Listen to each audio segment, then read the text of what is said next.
So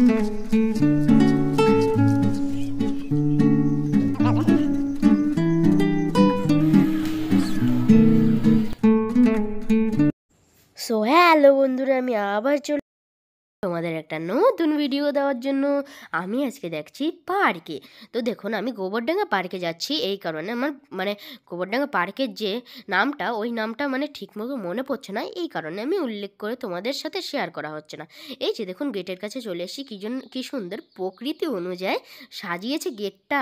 এর ভিতর বাচ্চাদের খেলার জন্য জিনিস এবং গাছপালা এবং ঘোরার জন্য অনেক কিছু আছে, এবং পিকনিকের সময় পিকনিকের স্পটও পাওয়া যায়। কিন্তু এখন এর ভিতর ঢুকলে আর্ধেক ভালো থাকবে, আর্ধেক ভালো মন হবে, আর্ধেক ভালো মন খারাপ হবে। যেহেতু আমি গাড়ি নিয়ে ভিতরে ঢুকে গেছিলাম, এই কারণে আমি একটু বাইরেরটুকু দেখে নিয়ে একটু ভিউ নিয়ে নিলাম। দেখুন কি সুন্দর একটা ভিউ, দেখুন। তো আমাদের দেখুন আশেপাশে কি সুন্দর ছোট ছোট সাদা ছোট ছোট গাছপালা লাগিয়েছে। তো গাইস, তোমরাও যদি এই জায়গাটায় যেতে চাও তাহলে এই ভিডিওতে ভরে ভরে কমেন্ট করো আর লাইক করো। তো গাইস, আমি এই ঠিকানাটা বলে দেবো পরের ভিডিওতে। তো চলো, পার্ট আমি 2তে এই ভিডিওটার ঠিকানা বলে দেবো। তো চলো দেখো, এখানে আমি সামনে যাচ্ছি। এই যে ঝুলাটা মানে হিন্দি হয়ে গেল, এই যে ঘোড়ার জিনিসটা, এর নামটা আমার মনে পড়ছে না ঠিক একটা। দেখুন, এটাকে আমার মা একটু ঘুরিয়ে নিল। আমি বললাম কি আর একটু জোরে ঘুরো, এই যে ঘুরেচ্ছে। দেখুন ওইদিকে কত বাচ্চারা বসে আছে। এখানটায় যেহেতু ওই পাশটা না, এই বৃষ্টির কারণে না অনেক জল জমেছে, এই কারণে এই সময়টাই এখানটা প্রচুর ভিড় থাকে। কিন্তু এখন না বেশি একটা ভিড় নেই। তো এখানে এসে বেশি একটা ভালো লাগবে না, কারণ ওই পাশটা যাওয়া যায় না এবং জল ভরে গেছে। ঠিক আছে, তো আমি এখন চলে এসেছি এই সাইডটা। দেখুন ডাইনোসরটা দিয়ে কি সুন্দর মূর্তি দিয়ে গেট দিয়ে সাজালো। এবং আমার মা দূর থেকে কি যেন একটা কিনে নিয়ে এসেছিলো, জানেন, গেট থেকে। আমি ঠিক একটা জানি না, আমি এখানে দাঁড়িয়েছিলাম, মা বললো ভিডিওটা কর। তাও আমি ওই দিকে মা দেখাতে বললো। দেখুন কি সুন্দর একটা জঙ্গল ভিউ নিয়ে বানিয়েছে এটা। ঠিক আছে, তো আমরা এখন ওই দিকটা চলে যাব। ওই দিকটা দেখে কি আছে এবার আপনারা বুঝতে পারবেন ওই দিকটা কি হয়েছে, আমি কেন বললাম কেন খারাপ হয়েছে ওই দিকটা। চলুন, দেখুন দূর দিয়ে কী যেন দেখা যাচ্ছে। তো চলো দেখাচ্ছি। এখানে আমার মা কটা রিলস করে নিল। দেখুন এমনভাবে এইখানটা, কিন্তু ওই পাশটা করতে পারিনি যেহেতু অনেক জল ছিল। এবার দেখুন পুরো নদী জলে থই থই করছে এই জায়গাটা। ওই পাশে যে বাচ্চাদের খেলার জায়গাটা, এখানে মনে হয় মাছও হয়েছে অনেক। বাচ্চাদের যে খেলার জায়গাটা, ওইখানে কিন্তু বাচ্চারা এখন খেলতে পারে না।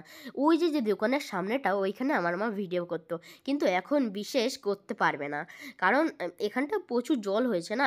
আর ওইদিকে না জানেন একটা ব্রিজ ছিল, ওই ব্রিজটার দুই পাশ থেকে প্রচুর জল, মাঝখানে একটুখানি ফাঁকা আছে। তো আমি এই দিকটাকে, এই দেখুন এই দোকানের ভিতরে জল ঢুকে গেছে। দেখুন এদের কি অবস্থা। দেখুন এই জন্যই তো এখানে বেশি লোক নেই, কয়েকজন লোক এমনভাবে বসে আছে চেয়ারে করে। তো আমি এখান থেকে চলে গেলাম। দেখুন এখানে কত হরিণ, এগুলো কিন্তু নকল, আসল না। কিন্তু এগুলো গেট দিয়ে কি সুন্দর পতাকার রং দিয়ে সাজিয়েছে। ওখানে একটা পৃথিবী, এই হরিণ টরিণ আগে ছিল না, পরে আবার বানিয়েছে। জানেন, দেখুন এই হাতিটা কি সুন্দর দেখতে লাগছে। আপনাদেরও ছোটদের মনে হতে পারে যে এই হাতিটা ঘাস দিয়ে বানানো, কিন্তু না, আমারও মনে হয়েছিল ছোটোবেলা, কিন্তু না, পরে বড় হয়ে আমি জানতে পারলাম ঘাসের কার্পেট দিয়ে বানানো হয়েছে। এইখানে দেখুন কি সুন্দর রাস্তা করে দেওয়া হয়েছে, এর উপর জল ওঠেনি। এই দেখুন ওই যে দুটো স্লাইড ডুবে গেছে। এইখানটা পিকনিকের স্পট ছিল। ঠিক আছে, এই দিক থেকে আমি চলে যাচ্ছি। তো এইদিকেও দেখুন জল জমে গেছে। ঠিক আছে, এখানে দু একটা বসার জায়গা, সেগুলো একটু উঁচু আছে, আর বাকি তাছাড়া এখানে জল জমে গেছে। আর আশেপাশে কিন্তু এখানে যখন জল জমেনি তখন কিন্তু প্রচুর লোক হতো আশেপাশে।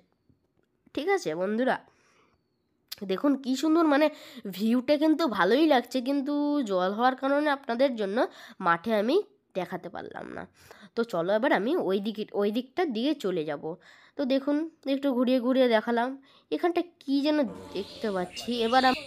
তো গাইজ, এবার আমি বাড়ির দিকে গুটি গুটি পায়ে রওনা দেবো। দেখুন এখানে কি সুন্দর একটা গাছ, এর উপর কত লোকে বসে বসে আছে। এখানেও কিন্তু একটা পিকনিকের স্পট। তো গাইজ, এখন ভিডিওটা এইটুকুই। আর যদি আপনাদের ভিডিওটা ভালো লেগে থাকে, লাইক শেয়ার সাবস্ক্রাইব করবেন। আর দ্বিতীয় পার্টের জন্য নিশ্চয়ই অপেক্ষা করবেন। আর ভিডিওতে ভরে ভরে কমেন্ট করলে আমি এই ভিডিওর ঠিকানাটা পরের ভিডিওতে বলে দেবো।